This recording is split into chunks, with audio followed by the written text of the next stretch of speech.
President, I want to first thank you for inviting me again to the White House. You've been a remarkable friend of the State of Israel. You stand by us. You're standing. I don't know if you guys saw the tweets of people on the timeline being like, "Please, I hope Jews do control this entire system. Please fix it." I saw people posting being like, "Oh my God, I've never wished for the Jews to be in control of the global financial marketplace until this very moment. Please, Mr. Benjamin Netanyahu, sir, please control it. Please fix it." I just want you to know from the heart, it's deeply, deeply appreciated. As you said, we had the opportunity to talk today about many subjects. First, if I can mention tariffs. Yeah, this piece of shit came here to do his laundry. Okay, that's why he's here. I said to the president a very simple thing. We will eliminate the trade deficit with the United States. We intend to do it very quickly. We think it's the right thing to do. And we're going to also eliminate trade barriers, a variety of trade barriers that have been put up unnecessarily. And I think Israel can serve as a model for many countries who ought to do the same. I recognize the position of the United States. It says, we're allowing other countries to put tariffs on us, but we don't put tariffs on them. And, I'm a free trade champion, and free trade has to be fair trade. And I think that's basically the position that you have put forward, Mr. President. We are going to eliminate the tariffs, and rapidly. I had the opportunity to speak. What is this? No matter what happens, just remember it's the Jews. We talked about how we could effect this quickly, and I hope to bring a solution very quickly. We're not talking about intentions. Dude, we're not talking about that's just cope, okay? You can't say Nazis are coping today, okay? They simultaneously are like, oh yeah, Jews are these all-powerful magic money people that are controlling the global financial market. Look at the Rothschild family or whatever. And then simultaneously, this Christian guy is just dunking on the global financial market, and it's like, well, it's the Jews again. It's the Jews again. They did this somehow. It's like, come on, man. You think they would let this happen? Are you crazy? if they had motion like that? Steve Witkoff was President Trump's very able representative, helped us get a deal that got 25 out. We're working now on another deal that we hope will succeed. And we're committed to getting all the hostages out, but also eliminating. God, I hate this piece of shit so much. I hate him so much. He's such a monster. God damn it. Also, Donald Trump put his chair in again, by the way. Look at Russia Today, loving it. Netanyahu inside the White House. Trump's helps with the chair again. He's got to be doing it on purpose, right? Like, there's no shot. Countries that might be amenable and are amenable to accepting Palestinians of their free choice if they choose to go there. And I think that's the second thing. But the hostages came right on top. We also discussed the situation in Syria. We've had neighborly relations with Turkey that have deteriorated, and we don't want to see Syria being used by anyone, including Turkey, as a base for attack in Israel. Turkey is a country that has a great relationship with the United States. The president has a relationship with the leader of Turkey.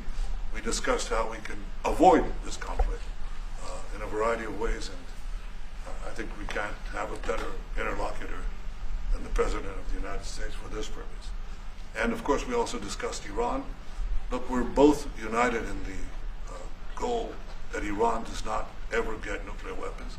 If it can be done diplomatically in a full way, the way it was done in Libya, I think that would be a good thing. But whatever happens, we have to make sure that Iran does not have nuclear weapons. That's the end of my speech. Mr. President, any Israelis want to know what is your we're having direct talks with. I can't stand how arrogant Israel is overall, and especially Benjamin Netanyahu is. There's no way people look at this and think like, no, this is valid actually. Like if I'm a random dude in Arkansas and already have like anti-Semitism in my mind, and I see like this, I see Donald Trump putting the chair up for Benjamin Netanyahu. I see Donald Trump making my 401k scream, and then turn around and glad handle Benjamin Netanyahu as he just sits there in the most entitled, arrogant fashion and be like, yes, we are going to do a very important deals, like we can bomb whoever we want, all this shit. I'm telling you, there's no way, there's no return from that. Ripped off and taken advantage of by many countries over the years, and can't do it anymore. We just can't do it anymore. We can't be the stupid people anymore. That's where we are, and with that, any questions?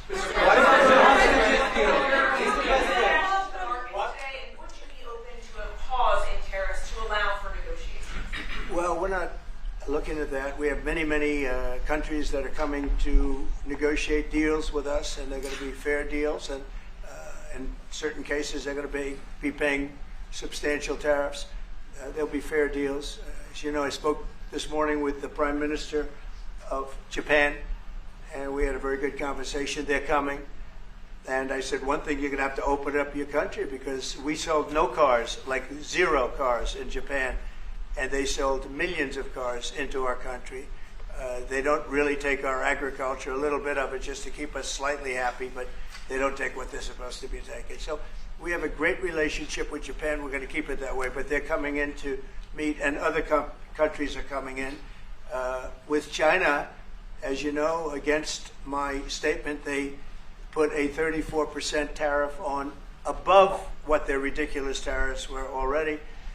And I said, if that tariff isn't removed by tomorrow at 12 o'clock, we're putting a 50% tariff on above the tariffs that we put on. So they've gone for years. They've become a rich country because of people, again, that were in the White House that allowed this to happen. Hundreds of billions of dollars a year they'd make on us on trade, and it shouldn't be that way. And I have a great relationship with President Xi. I hope it's going to stay that way. I have great respect for China, but they can't do this. We're going to have one shot at this, and no other president's going to do this, what I'm doing. And I'll tell you what, it's an honor to do it, because we have been just destroyed, what they've done to our system. You know, we have $36 trillion of debt for a reason. And the reason is that people allowed it to get that way. So we'll be talking to China. We'll be talking to a lot of different countries. And I think, you know, if we can make a really fair deal and a good deal for the United States, not a good deal for others. This is America first. It's now America first. And we didn't put America first. We put America last. The people that were in the Oval Office put America last, and we're not going to stand for it. He's actively destroying the country. He's actively destroying the global economy. He's destroying everything. He is literally, dude, look, I am not a spiritual person at all. But you got the fucking 4 horsemen of the apocalypse. You have pestilence, RFK Jr., bringing back measles like it was, like it fell out of fashion, and the trend has created it once again. It's fashionable again, okay? You got Donald Trump, a false presenter of Christendom, destroying the global economy for no discernible reason, for no real reason. I'm fucking the economy because I'm bored. That's what he's doing. And also simultaneously undermining the remaining protections that average citizens have against government overreach. Destroying it. It's end time shit. What are we doing? How do all these evangelicals not recognize that this is like real end time shit? So there are a lot of things outside of tariffs, but tariffs are very important. But there are a lot of things like opening up countries that were totally closed. China's essentially a closed country. In fact, it is a closed country. And what they do is they charge tariffs so that if you sell cars... Every day I think to myself that this is going to recover because there's too much vested interest, that like the Fed is going to bail them out. But like even if they lowered interest rates, I don't even know if you could bail them out in this process. Like he is accelerating a recession in an effort. Let's say he's trying to trigger a recession with the hopes that the Fed will bail him out. Let's say that that's the goal here, because that I feel like that's like that's one of the things that that he could be trying to do. But even then, like what do you do? What do you do in that process? Like that's not gonna work. It doesn't make sense. Wait, what the hell? The video broke. Now the video broke. Oh my God, the video broke. Are you kidding me? Oh my God, nothing works, dude. Nothing works. My microphone didn't work when I first started. Nothing is working. Oh my God. Oh my God. The Chinese beam hit it. We have a great military. There's no military like our military. And despite Biden having given a lot, but nevertheless a pretty small piece, but it was a lot of our military away in Afghanistan, and one of the dumbest situations, I think, and maybe the most embarrassing No. situation. It was Biden that was dumb. You, sir, are brilliant. Short Thank period you. of time in Afghanistan. Thank you for the $1 billion in defense of Israel's genocide by bombing the poorest nation on the planet. You are so You see sick. them in Is their this annual recent? It's parades, live.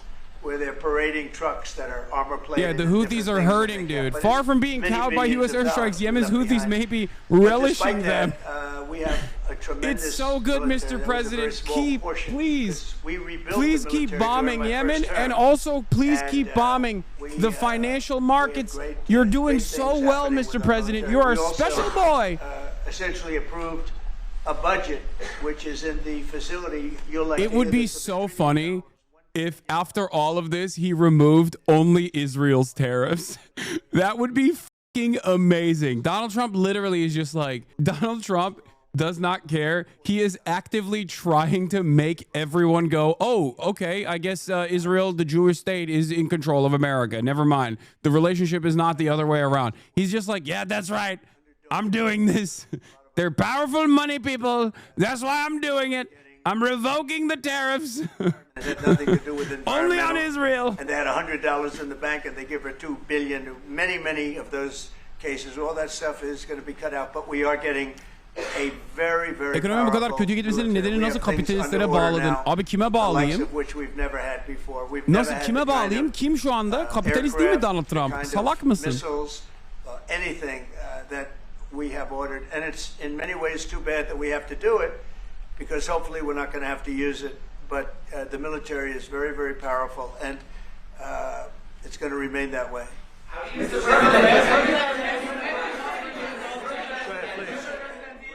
Yes, Green? Thank you, Mr. President. I want to ask you about Iran, because this is the first time we hear that the U.S. is having a direct contact with the I think I'm gonna. Give us some more information. By the way, I've never read this book personally, but I've seen it be recommended quite a bit. And obviously, like, I've read pieces from this book, but it's beginning to feel a lot like this in the United States of America. And I might have to go back on my old ways and maybe maybe read a goddamn book for once.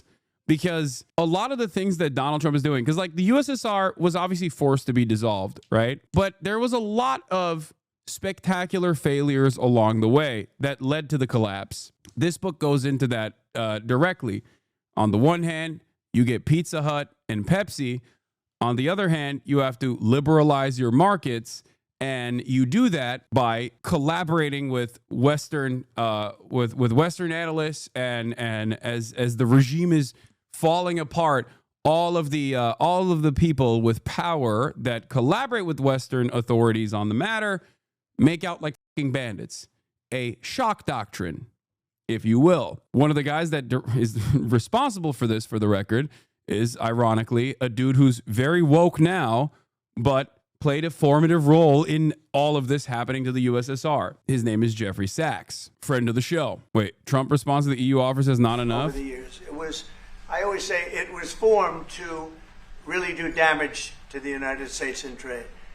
That's the reason it was formed. It was formed with all of the countries from Europe, I guess most of them, not all of them, but most of them.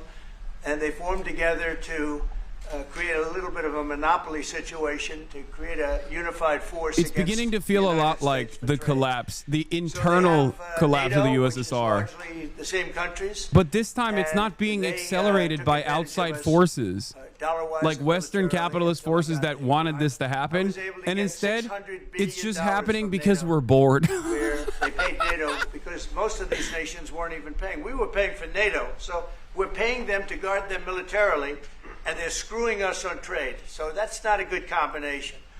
So now, What is this? It's really turned around. It's the Trump may opposite. escalate And the Libya-style the regime European change Union's war. been Regional very diplomatic sources say very bad preparations to are us. underway for a ground They operation. don't take Oh our my God. cars, like Japan in that sense. They don't take our agricultural product. They don't take anything practically. And yet millions of cars in a year, Mercedes-Benz, Volkswagen, BMWs.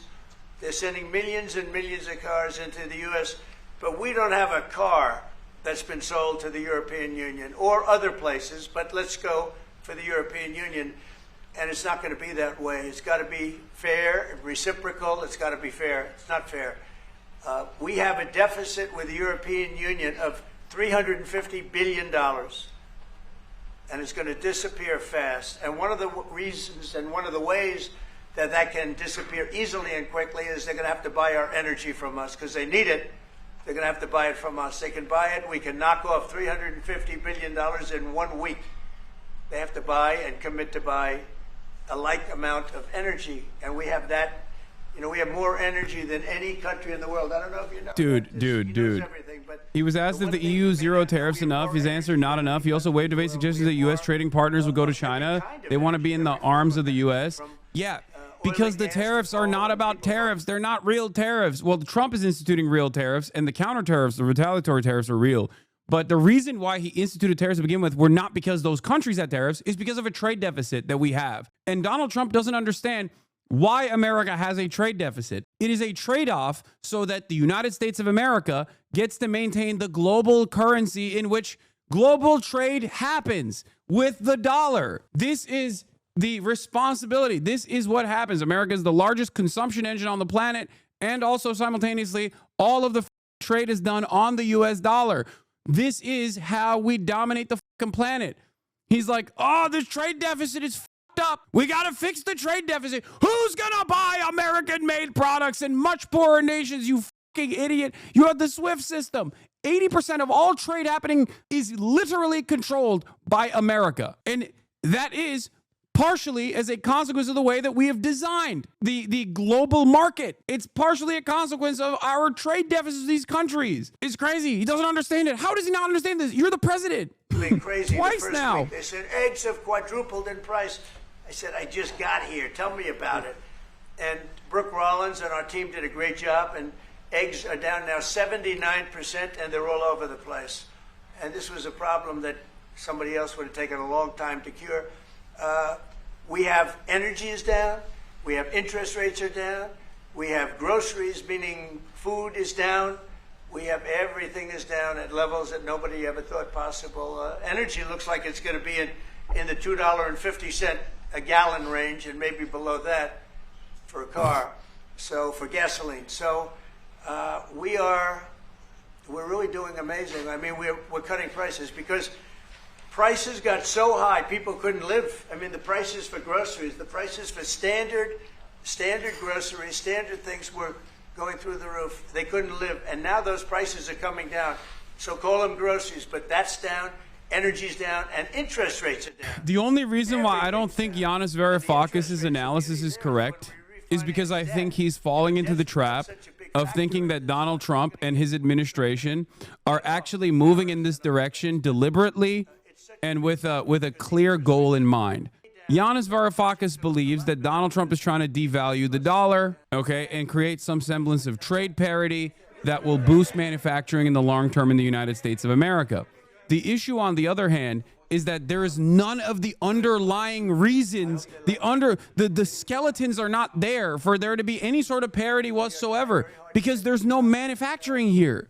Not only is there no manufacturing in the United States of America, there's no way to boost manufacturing. Without centrally planned economies, you will never be able to quickly develop the infrastructure necessary to become a competitor to China. And even if you had the ideological backing and the money, which America does certainly have the money to do this, you don't have the time, like physically.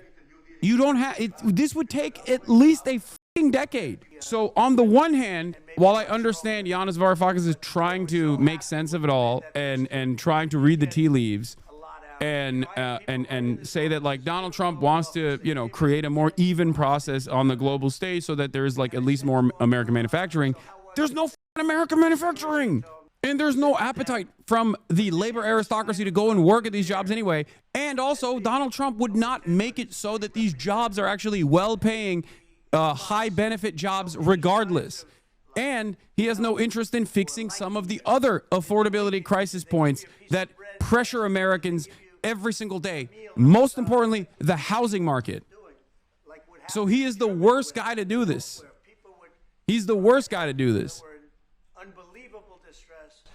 They said no. I said all of them. I said, did they ever wink at you like you'll be okay?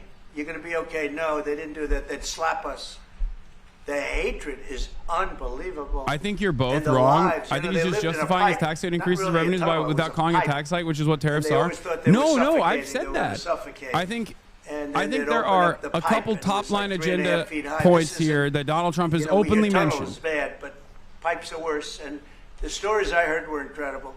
But I just said, was there any sign of potential love or affection? And there were none whatsoever. It was amazing to me. There was nothing like, here, take this, it's a little extra meal or something.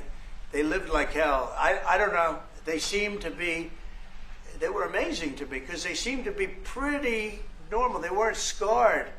But I guarantee underneath they have to be scarred. And one was there for 356 days. Another was there for about 180 days, a long time. These are people that have been. Did Giannis really say Trump is doing this for good? No, Giannis thinks it's going to fail, but I think he thinks that the Trump administration has like some intelligence behind these decisions. I don't think so. That you feel are farther along in getting their tariffs lowered? I think there are many that want to get rid of tariffs right now.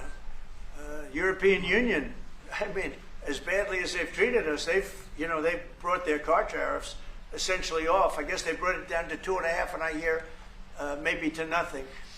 But it's not only tariffs, it's non-monetary tariffs. It's tariffs where they put things on that make it impossible for you to sell a car. It's not a money thing.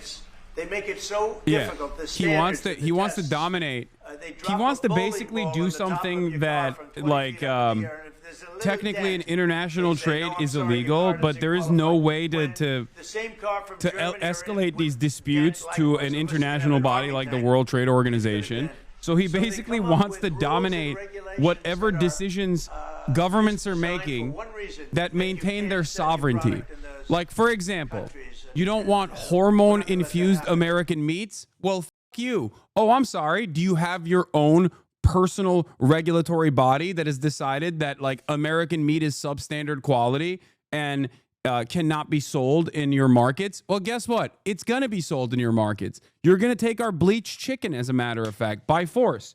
That's what is going on here. That's what the point is. That's what he's trying to do. He's trying to, 1, decouple America and the rest of the world from China.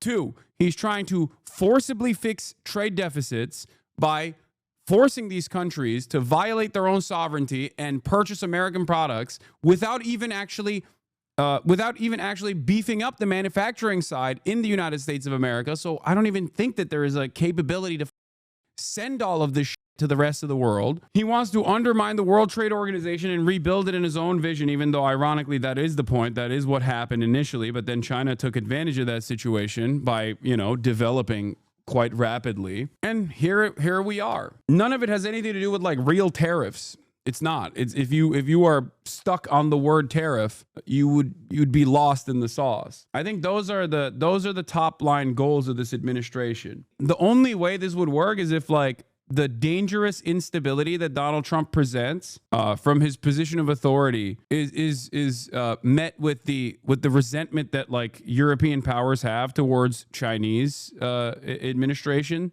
the Chinese administration. And therefore they go, okay, we're stuck between a rock and a hard place. Those guys are literally Chinese. At least these dudes are white and dangerous. It's the evil that I know versus the scary Chinese. So I'm going to go with the evil that I know. And they just capitulate to Donald Trump's insanity somehow, which still completely f***ed them over in the process. No, it quite literally, like the European trade policy right now is a Nick Mullen bid.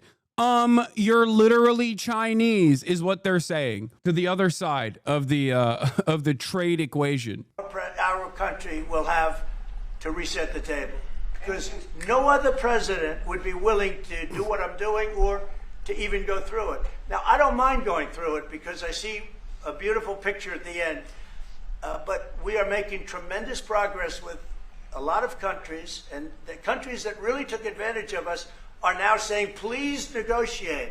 You know why? Because they're getting beaten badly because of what's happening. They're getting beaten badly. They're being devalued as countries. But it's the only chance we're going to have to reset the table on trade. And when we do, we're going to come out unbelievably well. We're going to have a strong country economically again. And we're going to have those factories that are empty all over the United States. We've lost 90,000 plants and factories. Think of this, 90,000, you wouldn't think it's possible, 90,000 plants and factories since NAFTA, which was, by the way, the worst trade deal ever developed, ever had by any country anywhere, NAFTA. And I terminated NAFTA. Everybody said it would be impossible. And I terminated it through Congress. We terminated it. You had to get it through Congress. It was a trap. It was a horrible thing. And we got it done. What is that? Bro, that's crazy. That's crazy that this keeps breaking. They cheat like crazy. Nothing Canada works anymore. cheats, America Mexico no cheats. longer It's one of dominant. those things. Nothing But works. We are resetting a table, and we're going to have great trade, and we're going to have a very strong country. Our country is going to be at a level that has maybe never been, or maybe, you know, our country was the strongest, believe it or not, from 1870 to 1913.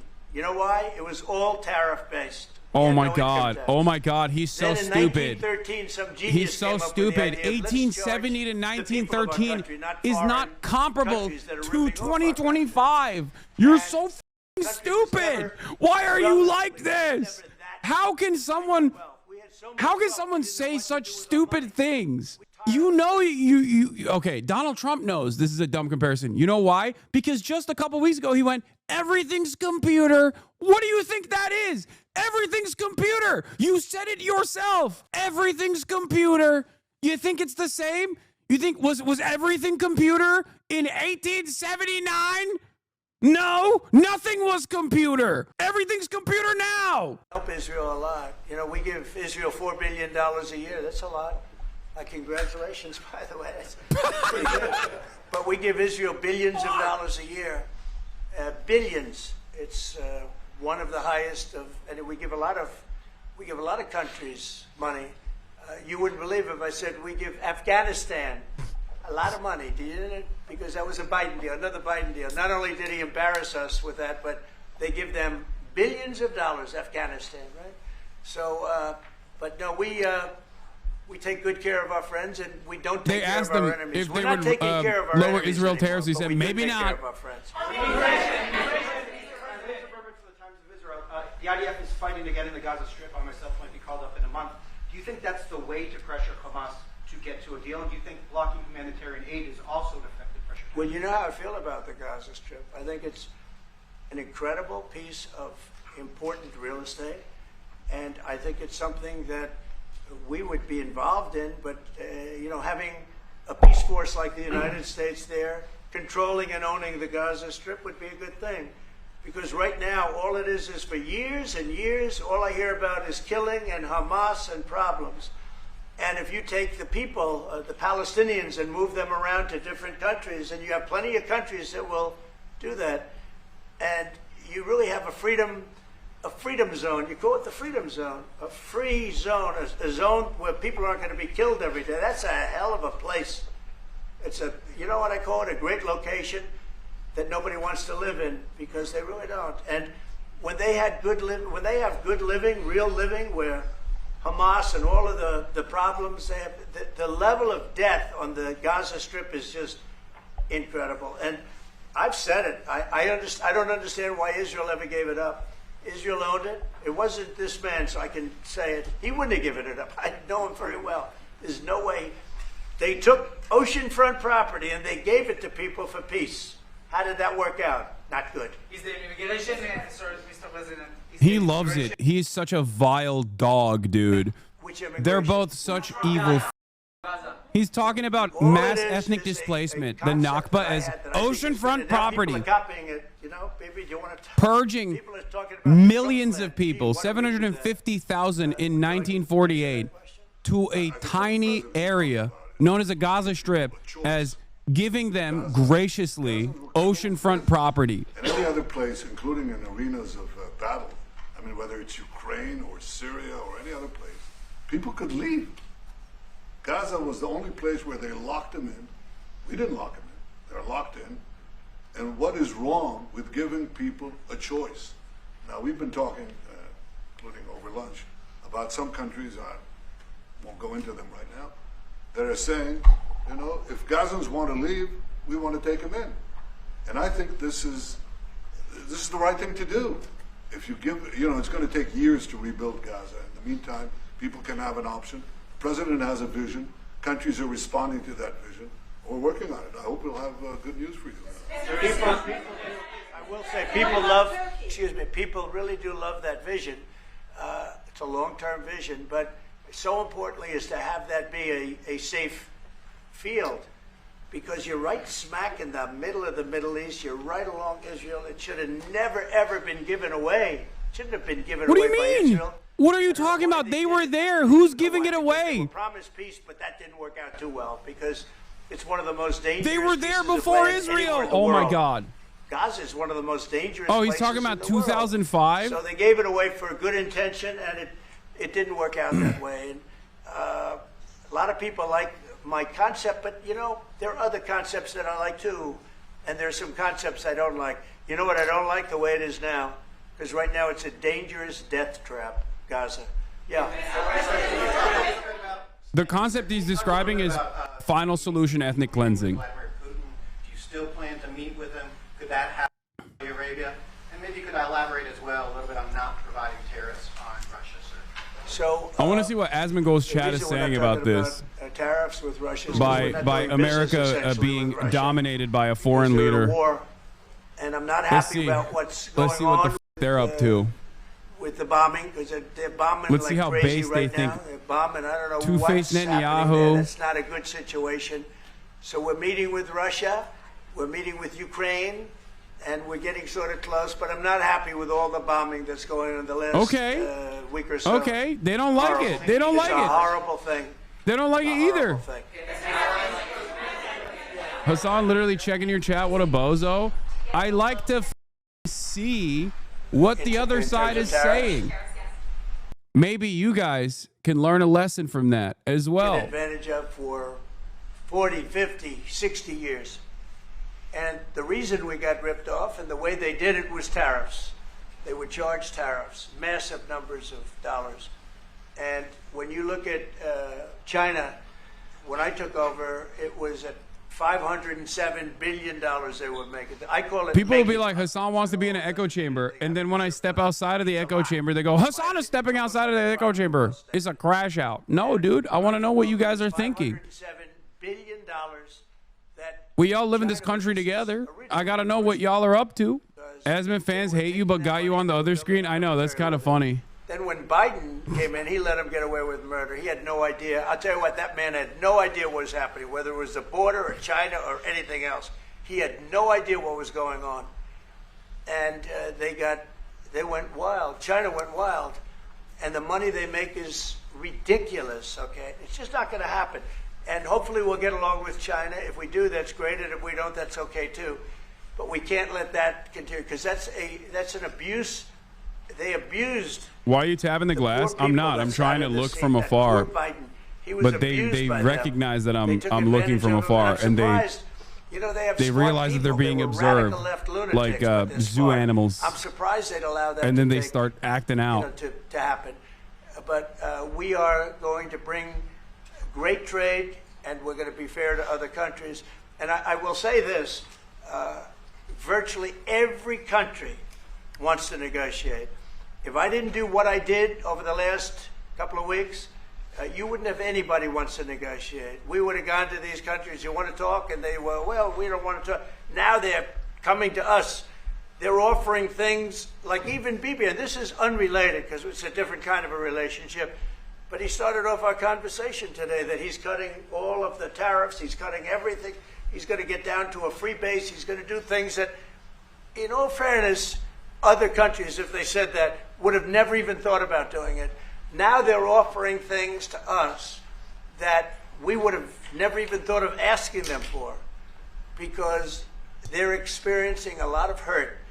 And the hurt is that they've taken advantage of us, and we finally fought back. tariffs will make this country very rich. We're rich anyway, but we're rich in a certain way. We have $36 trillion in debt.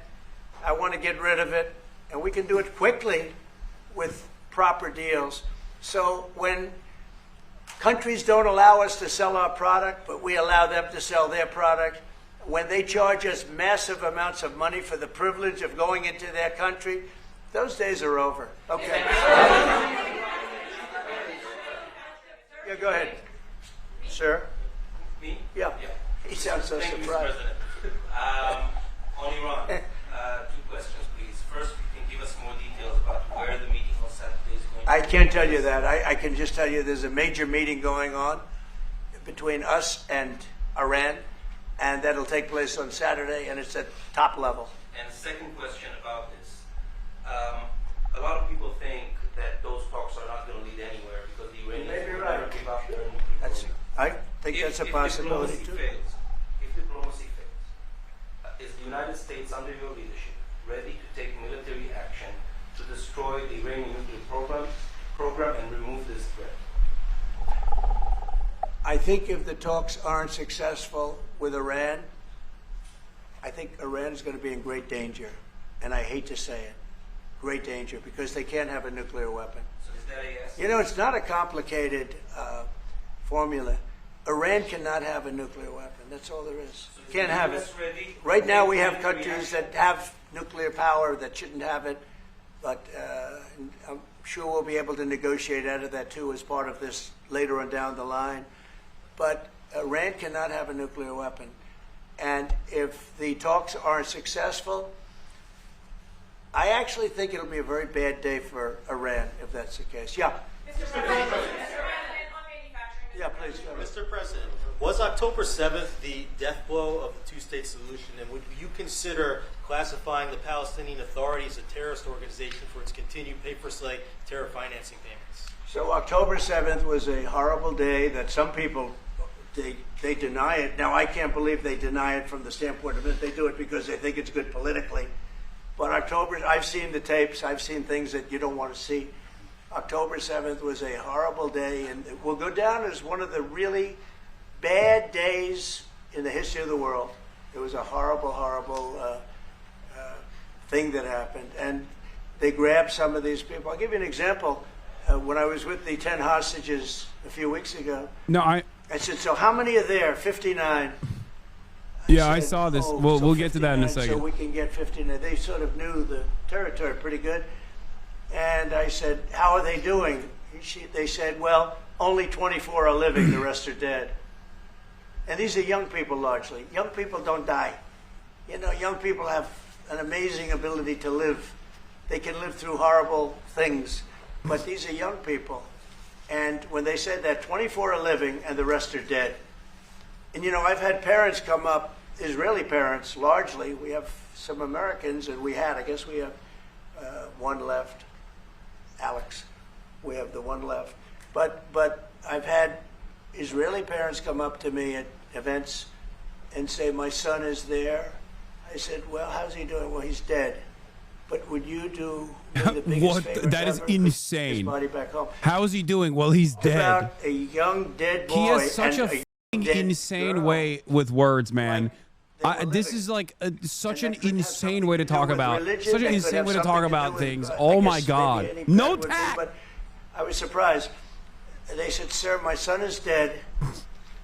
It is just as important to bring that body back home. I asked that question as if he were alive. So you have a lot of them dead, and we'll be able to bring them back. But it's a horrible thing that's happened. These are largely young people. Some old ones too, frankly.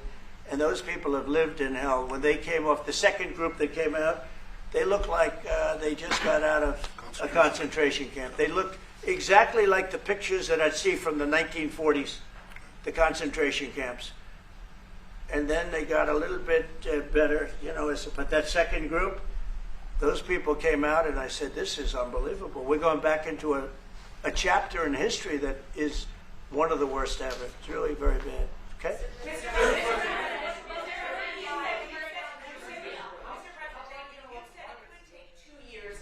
American manufacturing fully up to speed in response to these terror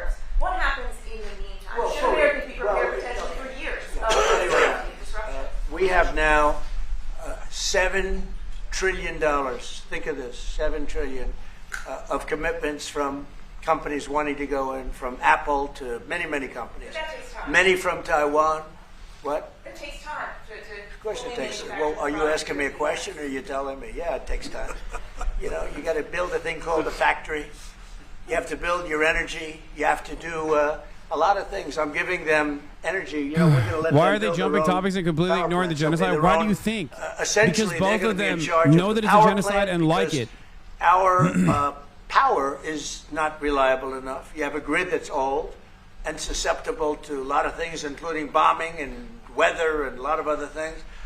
And we're going to give them record timing in terms of approvals of electric plants. Most of them want to build electric plants. We need massive amounts of electricity if we're going to compete with China and others. And interestingly, we're way ahead right now in the AI race with China. But the way we lose that race is if we can't give them electric. But we have more plants being built. We have everything. We're doing so great. And we want to keep it that way. And tariffs will be an important part of it. But one of the other things, Lee Zeldin's doing a fantastic job, head of environmental protection. And he's doing very rapid approvals for people to get, for big companies that are going to build a plant that's going to cost billions of dollars. And we're going to get them their approvals. They have to be environmentally perfect, everything good, but they're going to be in record time, a matter of months versus a matter of many, many years. Okay? Go ahead. Turkey claims it will stabilize the situation in Syria. Turkey? Yeah. This Israel is doesn't want huge. Turkey to influence Yeah. Syria. What do you think? Do you think Turkey's influence in Syria can actually make it a better, more peaceful country, or vice versa? Well, I have great relations with a man named Erdogan. Have you heard of him?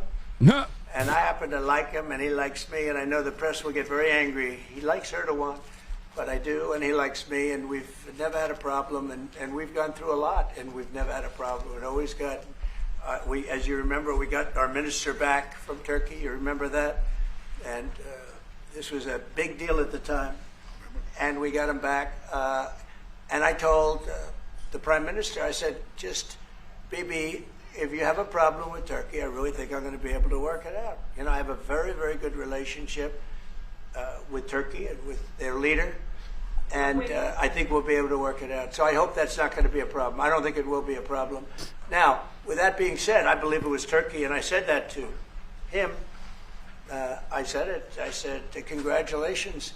You've done what nobody's been able to do in 2,000 years. You've taken over Syria with different names, but same thing. I said, you've taken it over. He's taken it over through surrogates.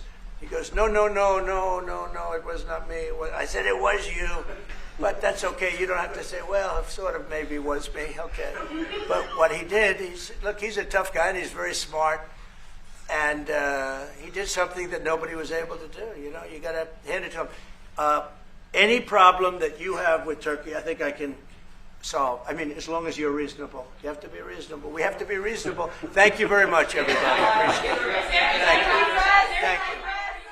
The Syrian case is a particularly interesting one because the Turkish government and its actions are advancing the interests of NATO and advancing the interests of the United States, as Donald Trump is pointing out here in Syria specifically. But Israel also is the American client state. So we are quite literally, once again, in Syria, funding both belligerents, okay? Funding both sides, and they're fighting one another. It makes no sense. For those of you who don't know what happened in Syria, Israel has obviously been relentlessly bombing Syria. The thing is, both of these regional powers have interest in dominating Syria, and they're getting the go-ahead from the United States of America, which is a unique predicament. There's so much social capital that Erdogan can expend in the process of dominating its political opposition in the country right now without the American government saying anything about it. And that is because he has played the role of a loyal servant and undermined a significant logistical hub for Iran because of a incredibly weak tyrant that allowed virtually every country that would let him keep power into Syria and operate through Syria to create a direct pathway from Iran to Lebanon. This was a major issue for Israel and therefore a major issue for the United States of America. It's not like Assad was personally invested in, I don't know, the liberation of Palestinians or whatever. That was not the case at all. But given his weaknesses, he gladly agreed to Russia using Syria as a warm water port in exchange for dominating all of the opposition forces, and same with Iran. The whole Syrian, the last round of the Assad regime's collapse that happened seemingly overnight happened because Turkey's coalition forces alongside the HDS were able to very swiftly overtake the entire country, and in the process destroy one logistical hub that played a formative role in allowing Iranian weapons to expediently go to Lebanon into the hands of Hezbollah. Would you say it's accurate that Turkey wants to turn Syria into a client state and Israel wants to balkanize Syria into one or multiple client states? I think Israel wants Syrian territory. That's what I think. And I think Turkey also wants to turn Syria into a client state, maybe like a Belarus style situation. And it's two of America's attack dogs in the region competing with one another for pieces of Syria, like larger control over Syria. The smart play would be to leave it in the hands of Erdogan. From a pure American standpoint, I'm not saying it's the appropriate thing to do, but the smart play for the United States of America would be to give it to Erdogan rather than Israel, because a lot of the Islamist forces, like the fundamentalist forces, a lot of the Sunni population also carry a shit ton of resentment towards Israel, but they actually fucking love Erdogan. Therefore, if your goal was to maintain stability in Syria and allow Syria to no longer be in the hands of Iran in any capacity whatsoever, without more destabilization, it would be to turn it into a Belarus for Turkey. But Israel doesn't want that because Israel wants more land.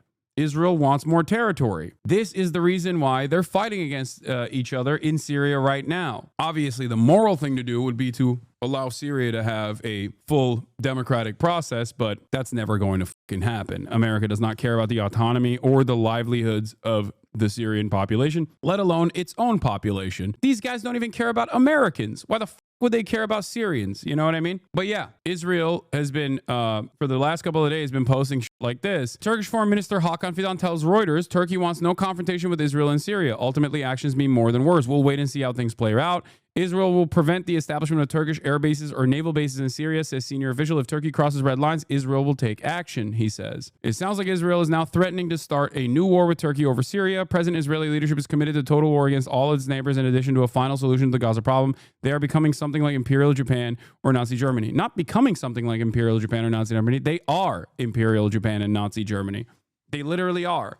I don't think that it'll get to this point, though, even though, as you guys know, I don't make predictions anymore. You know, I've learned my fucking lesson. But both of these sides are ultimately America's lapdogs. Turkey is America's servant.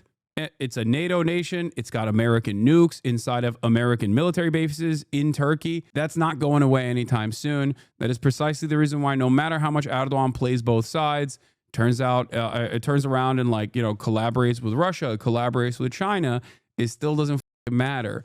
Ultimately, Turkey is still an extension of American empire. Turkey as a state, Turkey as a state, serves the interests of America first and foremost. That much should be clear to every single person, especially after what took place in Syria. Middle East, Israel and Turkey already agreed not to fight law. Yeah, Israel always and Turkey always. Two notorious regional actors that actually play ball with deconfliction. Notoriously. Turkey and Russia have violated their own deconfliction lines over and over again. And Israel is a notorious serial line avoider and line crosser. These are two of the most unstable nations in the region. What are you talking about? This means nothing until Donald Trump says it's done. We're partitioning the country to give you a piece here. Southern Syria is yours. Israel, Turkey, shut the fuck up. They get to have their operations there. The rest of Syria is yours. Until that is solidified by the United States of America, this means nothing. their own personal back and forth is inconsequential, is utterly inconsequential due to their track record in the region, due to their serial overstepping of these sorts of red lines and boundaries.